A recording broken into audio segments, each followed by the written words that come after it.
Sabi po rito sa ating panimula, lahat tayo ay lumaki na may kanya-kanyang karanasang natutunan mula sa ating mga magulang.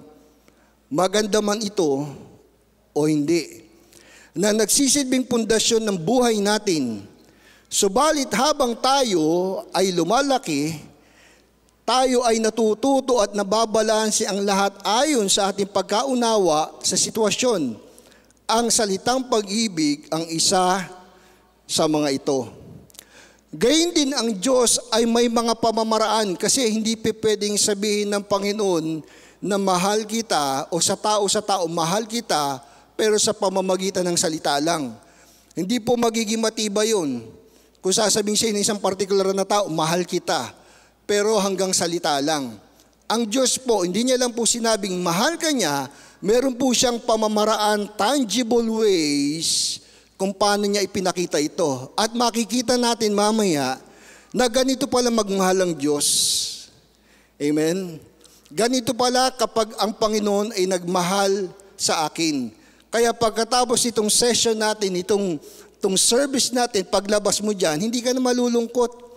Kung pumunta ka rito na duguan, kung pumunta ka rito ng puso mo ay sugatan, pumunta ka rito na medyo ang espiritu mo ay bagsak, mamaya sisiguraduhin ko sa iyo, sa pangalan ng Panginoon paglabas mo, malakas ka na, renewed ka na ando na naman yung panibagong pag-asa mo sa buhay, na haharapin mo ang buhay na kasama ang ating Panginoon.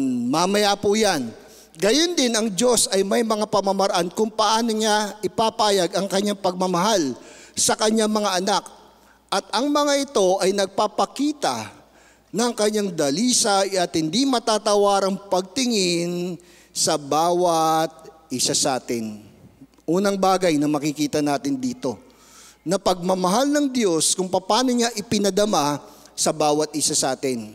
Una, ang pagbibigay lakas at pag-asa ni Jesus.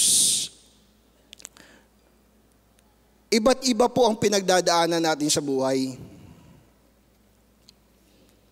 Kung tatanungin ko kayo ngayon, maaaring ang pinagdadaanan mo ngayon tungkol sa relationship nyo, ng asawa mo, mag-asawa. O naandun ka sa gitna na medyo meron kang financial crisis. Di ba? Pwede yun eh. Or, baka nawalan ka ng minamahal. Di ba? Nawalan ka ng minamahal at nandun ka sa gitna ng kalungkutan, namimiss mo siya.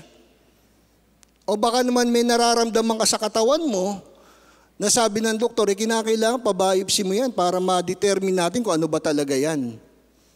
Ang bawat isa sa atin dito, bago ka pumunta rito, sigurado ko, may bagahe kang dala-dala. Amen? Meron kang deep in your heart, ang nakakaalam lang, ikaw at ang Panginoon, na pumunta ka rito, na definitely, you are seeking for strength and hope from God.